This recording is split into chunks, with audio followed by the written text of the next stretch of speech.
Hello everyone, welcome back. আজকে তোমাদেরকে একটি নতুন শব্দ শেখাবো। শব্দটি হচ্ছে ফ্রুগাল। ফ্রুগাল মানে হচ্ছে মিতব্যয়ী বা হিসাবী।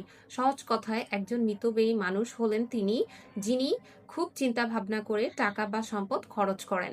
এর মানে এই নয় যে তিনি কৃপণ, বরং তিনি সেই জিনিসের পেছনে খরচ করেন যা সত্যি প্রয়োজন। চলো কিছু সহজ এক্সাম্পলের মাধ্যমে তাহলে দেখে নেই। For examples, she lives a frugal lifestyle to save money. টাকা বাঁচানোর জন্য সে সাধারণ ও হিসাবী জীবনযাপন করে। Being frugal helps you build your savings. মিতব্যয়ী হওয়া আপনাকে সঞ্চয় করতে সাহায্য করে। I try to be frugal when I go grocery shopping. বাজার করার সময় আমি মিতব্যয়ী হওয়ার চেষ্টা করি। They are frugal with their electricity use. তারা বিদ্যুৎ ব্যবহারের ক্ষেত্রে খুব সাশ্রয়ী এবং হিসাবী।